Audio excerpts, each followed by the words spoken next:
Hey, what's going on, everybody? My name is Corey, better known as the Seaman, and I want to welcome you to the first episode edition of the Seaman's Cinema Sitdown in 2024, and the first of season 7. That's right, folks, we have completed 6 full years on YouTube. That's crazy to this guy. But thank you so much, man, everybody that's been here for this ride over the last 6 years. I've had a lot of fun. I hope y'all have had a lot of fun. I hope I provide a break from reality and the norm anytime I can, but appreciate y'all riding with me. And now it's time to dive into this first edition of the Seaman Cinema Sit Down of 2024 on January 3rd. I'm a little behind, guys. There were some things I wanted to do at the end of the year. There were some things I wanted to do at the beginning of the year. None of those things happened because the Seaman went and got himself COVID. It was really unfortunate. My dad was the first to test positive, and it kind of ripped through the whole family right after Christmas. Knocked me out for a full week. I missed Fish. I missed New Year's Eve with my girlfriend. This was more like the 2021 beta COVID go for the Seaman, and not so much the 2022 like minor cold second round of COVID for the Seaman. The third round came in and knocked the crap out of me. Fevers, body aches, headaches, insane congestion. I got blotchy all over my upper body for a couple days, which was really weird. Just super tired. I didn't leave bed for like 4 days, and I have only left the apartment once. So I say, you know what? It's time to come out the apartment. Get the sun on your face, sneak on out, start feeling a little better. And the only way I could think to start 2024 was to talk about something from 2023. One of my favorite things, actually, from 2023. What are we talking about? Why don't you pull up a chair, take a seat? We are getting ready to dive in, spoiler-free, into Poor Things. And oh man, was this a movie I didn't see coming. And, you know, my favorite part about this experience was I went in not knowing anything. I mean, I didn't even realize that this was an adaptation written by Alistair Gray, and here adapted by Tony McNamara. I certainly was giving McNamara and Yorgos a lot of props for some of the crazy swings that they take, but this is actually an adaptation from a book I have not read. I hope to one day listen to, because I want to see how close the book and the movie are, but it's very obvious in reading the quick synopsis on Wikipedia that McNamara pulled a lot of substance out, or at least a lot of source out, or a lot of material out of the source, but, you know, theoretically could have given it a lot more substance. I'll never know. All I do know is what McNamara does with this script is the thing that I love the most about this. And while it certainly seems like a lot of things were pulled from the book for sure, the one thing in reading that synopsis on Wikipedia, it seems like the book is a little bit more vague, where McNamara and Lanthimos are really kind of upfront and direct with what is going on with its main character, Bella Baxter. And that is the thing that makes me love this movie so damn much. And I don't know if I can talk about the movie without saying what that thing is. So, minor spoilers are coming. This is stuff that we learned fairly early on in the first act. But essentially what happens is Emma Stone's character is dead. Willem Dafoe's character is a scientist surgeon. She's also pregnant. So he takes the infant brain and puts it in the adult body. And that creates, and reanimates it, Frankenstein style. And that makes one of the most fascinating looks at the human condition that I've ever seen on screen personally. The idea at looking at the human experience and the human existence from an adult's body, right? So like the type of stuff where it's like you can go out and actually experience the world when you're, you know, built like a grown person. But the brain is infantile, blank slate clean. So you're seeing a human, day one, fully grown, right? And it's like, it makes me think of, what did they call the man-sized baby that Will Ferrell played on SNL? Like, it makes me think of one of those. Like, that, it's that scenario. If you came out looking like a grown person, but you had to experience and absorb and learn things. And that's the thing that's so fascinating to watch with Bella Baxter, because you see her act like a child. But then you see her figure things out that are very adult. And how the character grows throughout the course of the 3 acts, I was just fascinated the entire time. And yes, there are gonna be people that will put a damper on this movie because there's a lot of sex in it.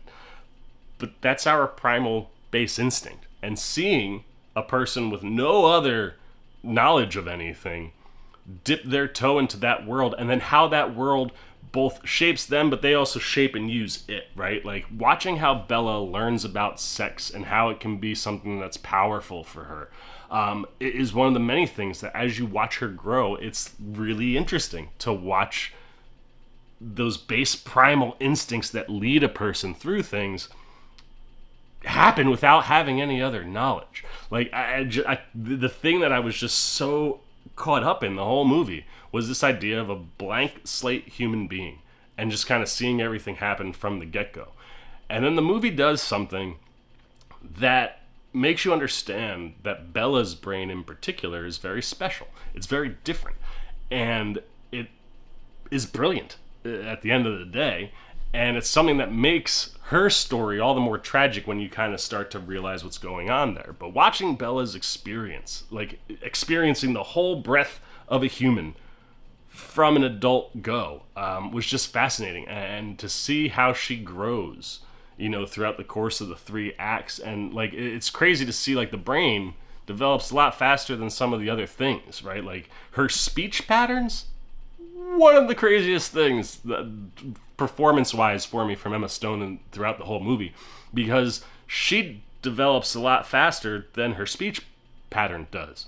So it takes a while for her to really complete full sentences. She sounds kind of childish throughout the course of the movie, but she is saying brilliant things. And watching how she just takes in everything were just all things that I loved. And I thought McNamara threaded a very, very fine needle point to kind of pull off all the things that she goes through in her story and littering it with the characters around her that are just as fascinating. And some that you like, some that you hate, all that have massive impacts on Bella and who she is and how she reacts and plays with those things. It just leads to better things for everybody. And I just loved everything that McNamara had going on script-wise.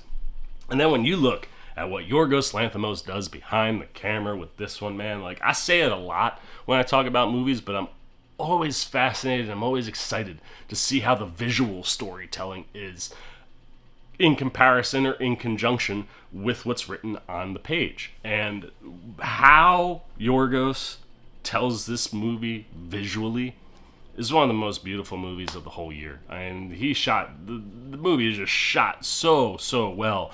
But it's not just shot well. It's how you shoot it, where you put the camera, how you utilize the camera, and specifically how you utilize camera lenses. Now, I could tell that Yorgos is using at least 3 different lenses here. And he utilizes them in a rotating fashion in a different, like it's not like he just uses one here, then uses, like, he uses all 3 throughout the whole movie. And how he bounces between them, I was just in love with, you know what I mean? And like, every decision, that's the other thing. It's like Yorgos doesn't do anything by accident, man. Every decision with which lens to use at which times enhance the story that's going on. Visually, he gives you these moments, and the movie is so out there, the script is so zany, that you get these kind of Wes Anderson-y moments, and so much of it has to do with how Yorgos shoots it. And there are moments. This movie doesn't look like a Wes Anderson movie, I don't think, the whole time.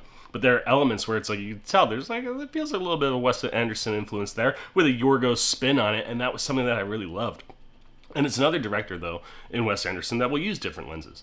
And seeing how Yorgos used them and made these beautiful portrait backdrops sometimes, like, it just makes this movie pop in ways where you're like, man, the colors and the palette choices and like everything cinematically here is wonderful. And then what Yorgos gets out of his actors, just top-notch stuff. Now, you might say, why would someone like Emma Stone do a wild movie like this? Well, she worked, I had to explain this to my parents. I was like, well, she worked with Yorgos before. They did The Favorites together, led to Oscars. Not shocked that she would want to come back and play ball. But I also think Yorgos is a director that actors want to work with, because he has such a unique look on things and how he opts to play with things and the types of stories that he tells and the swings that he is willing to take. And this movie doesn't work without Emma Stone. Like, I was sitting in the theater going, thank God for The Favorites, because it brought these two together. And if these two hadn't come together, I don't know if we ever get this movie, because I think there are some roles in the world that are only meant for one person. And Bella Baxter was only meant to be played by Emma Stone. And I know there are people who will get out there and be like, I can't believe you could think she could get nominated or win another Oscar. She's so young. What has she done? Man, every time this woman steps in front of a camera, she is beyond brilliant.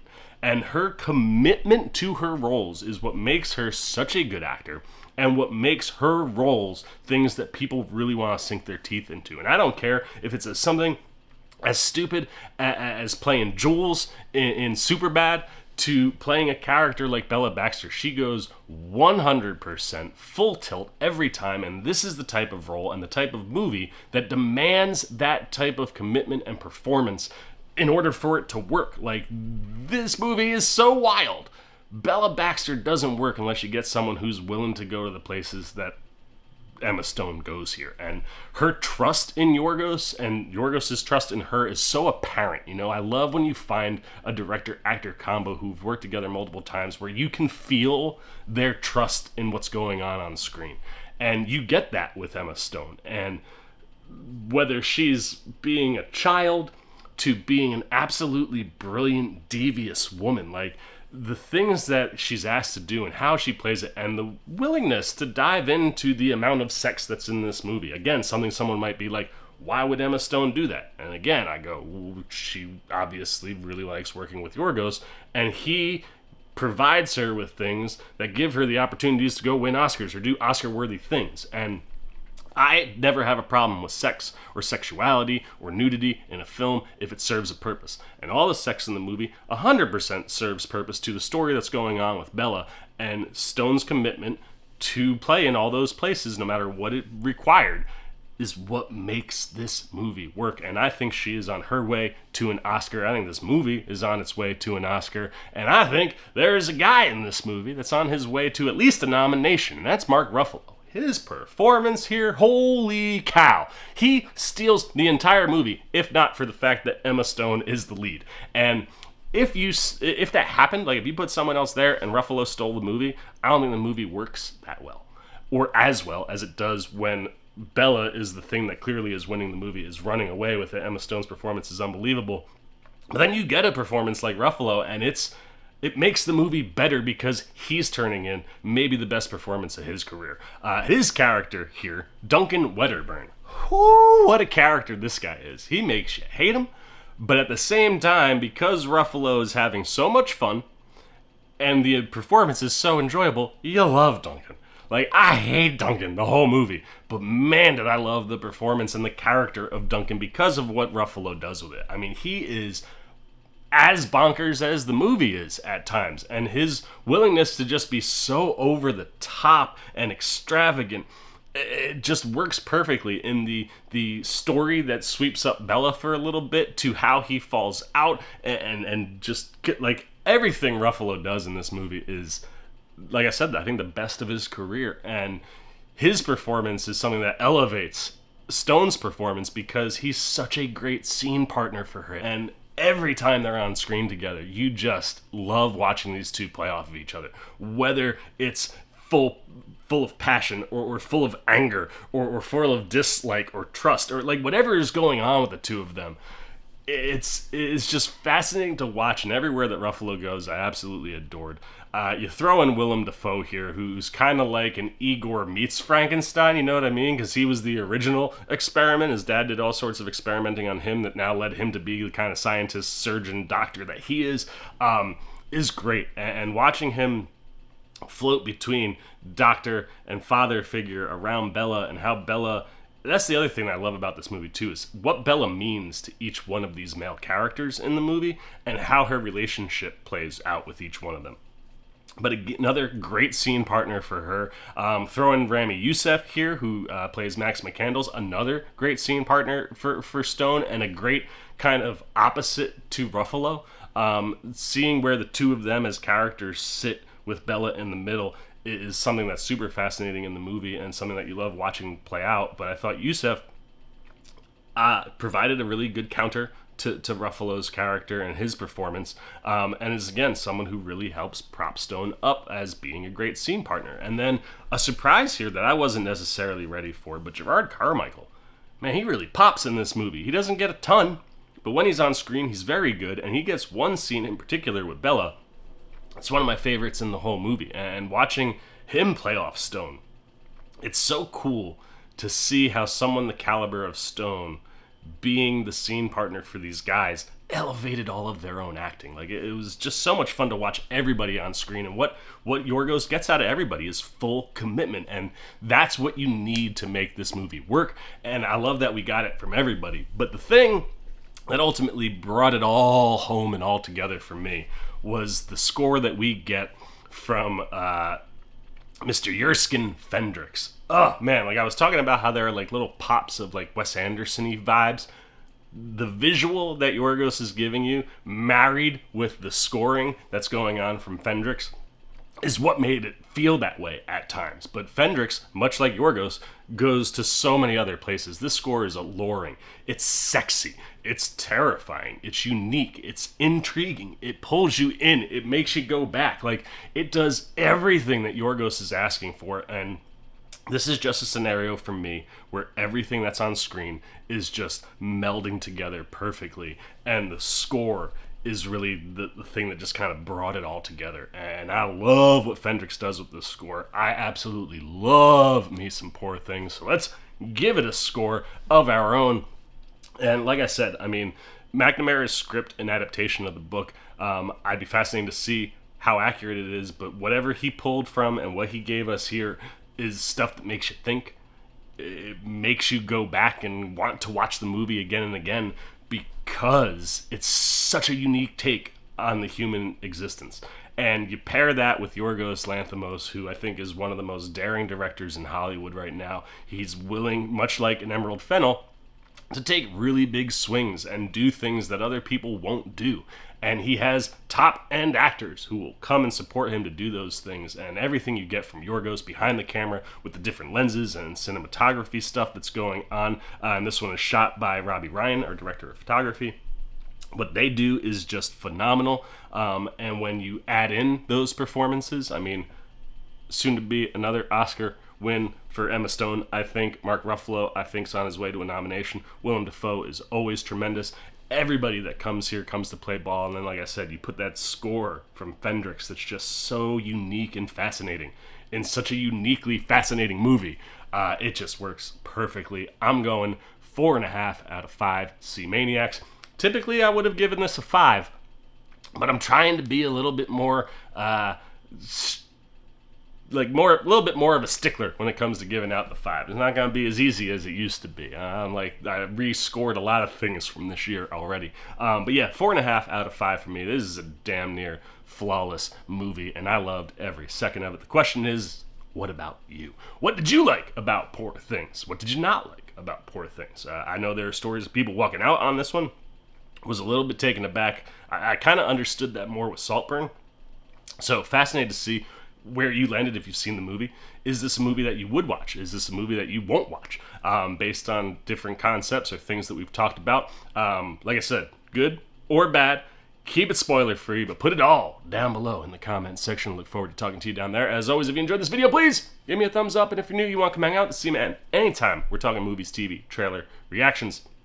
You want to be here to see what other movies we talk about coming off of COVID. You want to see what my favorite of 2023 were. You want to just show a little love and support the C-Man. Like, come join C-Maniac Nation. Super easy. All you got to do, jump over there, hit that subscribe button, hit that little bell if you want those alerts. And until next time, for the C-Man Cinema Sit Down, I've been the C-Man. I'm signing off. Peace. Oh, you guys are still here. You snuck up on me. You must be looking for more of this guy. Well, I got 2 video options for you, man. Right up here and right over here. And if you want all those C-Man goodies, well, hey, come join the squad right on over there, and I'll catch you on the next one.